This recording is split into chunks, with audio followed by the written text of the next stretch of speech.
Episode 14ல பார்த்தீங்கன்னா, நம்ம வெற்றி வந்து பயங்கரமா ஃபீல் பண்ணிட்டு இருக்கிறாரு. என்னடா இந்த செஃப் கோட்ட நம்ம போட்டுட்டோம் அப்படின்னு சொல்லி நான் என்னென்னமோலாம் கற்பனை பண்ணனே, எல்லாமே மாறிடும்னு நெனச்சேனே அப்படிங்கிற மாரி அவர் பேசிட்டு இருப்பாரு. அது இல்லாம அவங்க அம்மாவுக்கும் கால் பண்ணி இந்த மாதிரி ஆயிடுச்சு அப்படின்னு சொல்லிட்டு அவர் ஃபீல் பண்ணுது. ஆனா அவங்க அம்மா அந்த இடத்துல அட்வைஸ் பண்ணிட்டு, எல்லாம் முடிஞ்சோனே சரி நீ போய் சாப்பிடுறா அப்படின்ற மாரி அவங்க சொன்னதெல்லாம் வந்து ரொம்ப நேச்சுரலா எப்படி அந்த கான்வர்சேஷன் இருக்கும் அம்மாக்கும் பையனுக்கும் அப்படிங்கிற மாரி ஒரு ஃபீல் தான் இருந்தது. அண்ட் அடுத்து நம்ம பாண்டி பார்த்தீங்கன்னா, சூப்பரா ஒரு பாயிண்ட் ஒண்ணு சொல்லியிருப்பாரு. சம்மந்தமே இல்லாம உன்னை எதுக்காக கிச்சனுக்குள்ள விடணும்? அவ்வளோ ஈஸியா வந்து செஃப் ஆயிட முடியாது அப்படிங்கிறத காட்டுறதுக்காகவே தான் உன்னை உள்ள விட்டுருக்காங்க அப்படின்னு அவர் சொல்றப்போ இவரு கூட இல்ல அந்த கொரியன்ஸ்க்கு வந்து அந்த ஒரு டிஷ் செஞ்சு கொடுத்தேன், அது சூப்பரா இருந்துச்சு அப்படிங்கிறதுனால தான் என்ன வந்து இந்த சான்ஸ் கொடுத்தாரு அப்படின்னு நான் நம்பிட்டேன்டா அப்படின்ற மாதிரி அவர் சொல்றதெல்லாம் ரொம்பவே இன்னசென்ட்டா இருக்கும். டேய் அது நெடுமாறனோட கோட்டடா, அந்த மாதிரிலாம் உள்ள விட்டுற மாட்டாரு, அவர் கண்டிப்பா ஒரு பிளானோட தான் வந்து உன்னை உள்ள இறக்கியிருக்காரு. சரி பரவாயில்ல, நீ வந்து ஃபர்ஸ்ட் ரவுண்ட்லேயே தோத்துருவ அப்படின்லாம் நான் நினைச்சேன், ஆனா நீ ஃபைனல்ஸ் வரைக்கும் போயிட்டே பயங்கரமான ஆள் தான், வா எனக்கு ட்ரீட் கொடு அப்படிங்கிற மாதிரி. ஸோ அந்த இடத்துல அந்த பாண்டியோட ரோல் வந்து நல்லா இருக்குங்க. அதாவது அவர் இருந்த அந்த ஊர்ல எப்படி அவரை ஸ்லோவா அதுல இருந்து வெளியே கொண்டு வராரு அப்படிங்கிறது நல்லா இருக்கும். அண்ட் இதுல ஹைலைட் என்ன அப்படின்னு பாத்தீங்கன்னா, அடுத்த நாள் இவங்களுக்கு வர ஆர்டர்ஸ் எல்லாமே பாத்தீங்கன்னா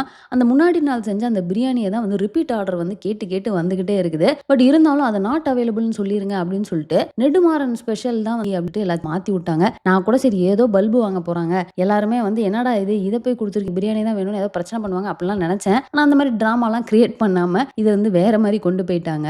ஸோ நம்ம வெற்றி பாத்தீங்கன்னா வந்து திரும்ப ரூம் சர்வீஸ்க்கு போயிட்டாரு இல்லையா. ஸோ ஆர்டர் எடுக்கிறதுக்காக கிச்சனுக்கு வராரு. அப்போ நம்ம எக்ஸ்பெக்ட் பண்ண மாதிரி அங்கே நம்ம விக்கி வந்து எவ்வளோ அசிங்கப்படுத்த முடியுமோ அந்த அளவுக்கு அவரை வந்து ரொம்ப கீழ்த்தனமா பேசிக்கிட்டு இருப்பாரு. ஆனா அந்த இடத்துல நம்ம ஐஷுக்கு வந்து அப்படியே கோவம் ட்ரிகர் ஆயிருது இவர் பேசுறதை கேட்டுட்டு. வேகமா வந்துட்டு நானு வேணிலாம் வந்து லீவ்ல இருந்தப்போ உனக்கு ஹெல்ப்புக்கு ஆள் வேணும்னு சொல்லிட்டு நீ போய் கெஞ்சினதெல்லாம் எனக்கு தெரியாதுன்னு நினைக்கிறியா? அவன் வந்து உன்னோட எவ்வளோ ஒரு பெட்டரான ஷெஃப், உன்னால அவனை மாதிரி ஒரு ஷெஃபா வரவே முடியாது அப்படின்னு சொல்லிட்டு கொஞ்சம் கூட யோசிக்காம பாயிண்ட் மேல பாயிண்டா போட்டு அடிச்சு தள்ளிக்கிட்டே இருப்பாங்க. விக்கியால வந்து அந்த இன்சல்ட்டை வந்து டாலரேட்டே பண்ணிக்க முடியாது. அண்ட் நம்ம வெற்றி பார்த்தீங்கன்னா இதை பாண்டி கிட்ட சொல்றப்போ எண்ணெயில மட்டும்தான்டா போட்டு வறுக்கல, ஆனா பயங்கரமா வச்சு செஞ்சுட்டாங்க அப்படிங்கிற மாதிரி சொல்றப்போ பாண்டிக்கே வந்து என்னது ஐஷு உனக்கு சப்போர்ட் பண்ணலாம், ஏன் சப்போர்ட் பண்ணா அப்படிங்கிற மாதிரி அவர் யோசிக்க ஆரம்பிப்பாரு. ஸோ வந்து ட்ரீட் அப்படின்னு சொல்லிட்டு இவர் கேட்டுப்பாரு தெரியுமா. ஸோ அதனால இவங்க வந்து பாருக்கு போகலான்னு பிளான் பண்றாங்க. அங்கதான் நம்ம ஐஷு பாடிக்கிட்டு இருப்பாங்களே. ஸோ அங்க அந்த சீன்ஸ்லாம் நல்லா இருந்ததுங்க. அதாவது இவர் உள்ள போக ட்ரை பண்ணுவாரு. ஃபர்ஸ்ட் ஐஷுவை போய் எனக்கு அவங்கள தெரியும், நீங்க வேணா கேளுங்க அப்படின்னு சொல்றப்போ அவங்க போய் பவுன்சர்ஸ் வந்து கேட்பாங்க. அண்ட் ஐஷு வந்து தெரியாது அப்படின்றவங்க, ஏன்னா அவங்க தான் மாஸ்க் போட்டு ஐடென்டிட்டியை வெளியே காட்டாம தானே பாடிக்கிட்டு இருக்காங்க. இவர் உடனே சோகமா அப்படியே ரிட்டர்ன் ஆகிற டைமா பார்த்துட்டு திரும்ப ஐஷு வந்து இல்ல அவங்கள உள்ள விட்டுருங்க அப்படின்றப்போ இவங்க எந்த அளவுக்கு ஹாப்பியா அவர் உள்ள போனாரு. ஆனா அவங்க பாடுறத வந்து இவர் எந்த அளவுக்கு உட்கார்ந்து கை தட்டி எந்திரிச்சு விசில்லாம் அடிச்சு அப்படி வந்து ரசிச்சிட்டு இருப்பாரு. அண்ட் கடைசியா அவங்களுக்குள்ள நடந்த கான்வர்சேஷன், அதாவது பாடிலாம் முடிச்சுட்டு வெளியே வந்ததுக்கு அப்புறம் அவங்களுக்கு அந்த கான்வர்சேஷனுமே சூப்பரா இருக்கும். ரெண்டு பேருமே ஒரே மாதிரி தாங்க அப்படின்னு என்ன அப்படின்னு கேட்டா, எனக்கு சமைக்கிறதுக்கு தான் பிடிக்கும், ஆனா நான் ரூம் சர்வீஸ்ல இருக்கிறேன், உங்களுக்கு பாட பிடிச்சிருக்கு ஆனா நீங்க சமைச்சிட்டு இருக்கீங்களே அப்படின்னு சொல்லிட்டு, ஏன் நீங்க வந்து மாஸ்கை கழட்ட கூடாது, இப்பவே உங்களுக்கு இவ்வளவு ஃபேன்ஸ் இருக்காங்கன்னா நீங்க மாஸ்க் கழட்டினீங்கன்னா உங்களுக்கு பயங்கரமா ஃபேன்ஸ் இருப்பாங்க அப்படின்னு அவர் சொல்லுவாரு.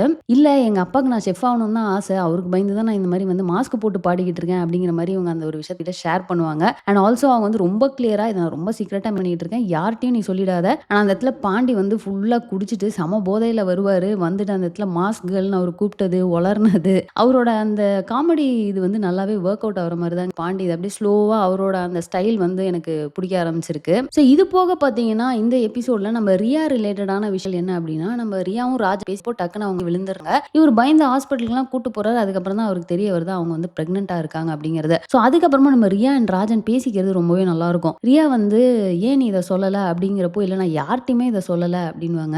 நீ அப்பாட்ட சொல்லிட்டியா அப்படின்னா, இல்லை நான் சொல்லலை அப்படின்னு ராஜன் சொல்லிட்டு, என்னதான் இருந்தாலும் ஒரு விஷயத்தை நீ மறைக்கணும் அப்படின்னு யோசிச்சிருக்கேன்னா அதுல ஏதோ ஒரு ரீசன் இருக்கும். ஸோ நான் அதை வந்து பிரேக் பண்ண விரும்பல, ஸோ நான் இப்பவும் சொல்ல மாட்டேன், கடைசி வரைக்கும் நான் சொல்ல மாட்டேன் அப்படிங்கிறத ரொம்ப கிளியரா அவர் சொன்னது நல்லா இருக்கும். ஆனா அதுல ஒரு விஷயம் நோட் பண்ணீங்கன்னு வச்சுக்கோங்களேன், நீ வந்து இன்னும் மாறவே இல்லை, காலேஜ்ல இருந்து இப்படியே தான் இருக்கிற அப்படின்னு சொல்லுவாரு. என்ன அப்படின்னு கேட்டா, சொல்றது ஒண்ணு செய்யறது ஒண்ணுன்னு சொல்லிட்டு ஒரு எக்ஸாம்பிள் வேற சொல்லுவாரு. காலேஜ் டைம்ல நான் யாருக்கும் கேர்ள் ஃப்ரெண்டாலாம் இருக்க மாட்டேன் அப்படின்னு சொன்னேன், ஆனா இப்போ நீ இன்னொருத்தரோட ஒய்ஃப் அப்படிங்கிற மாதிரி அவர் சொல்றது. ஸோ இது ரொம்பவே இன்ட்ரெஸ்டிங்கா இருக்குங்க. அதாவது இவங்களோட ஸ்டோரி ஏதோ நடந்திருக்குது காலேஜ் டைம்ல, அது என்னைக்கு ரிவீல் பண்ண போறாங்கன்னு தெரியல. ஆனா அது இப்படி ஸ்லோவா அங்கங்க அப்படி அந்த சஸ்பென்ஸ் எலிமெண்ட் வச்சுட்டு கொண்டு போயிட்டு இருக்கிறது வந்து ரொம்பவே நல்லா இருக்கு. ஸோ ஓவரால் பார்த்தீங்கன்னா இந்த எபிசோட் 14ல நடந்தது எல்லாத்தையுமே நம்ம ரிவ்யூ பண்ணிட்டோம். நெக்ஸ்ட் எபிசோட் 15ல என்ன நடந்துச்சு அப்படிங்கிறத ரிவ்யூ பண்ணி ஒரு செப்பரேட் வீடியோ போடுறேன், மிஸ் பண்ணாம பாருங்க. இந்த வீடியோ உங்களுக்கு பிடிச்சிருந்தா லைக் பண்ணுங்க, உங்க ஃப்ரெண்ட்ஸ் எல்லாருமே ஷேர் பண்ணுங்க, மறக்காம சேனலை சப்ஸ்கிரைப் பண்ணி என்ன சப்போர்ட் பண்ணுங்க. தேங்க்ஸ் ஃபார் வாட்சிங், பை பை.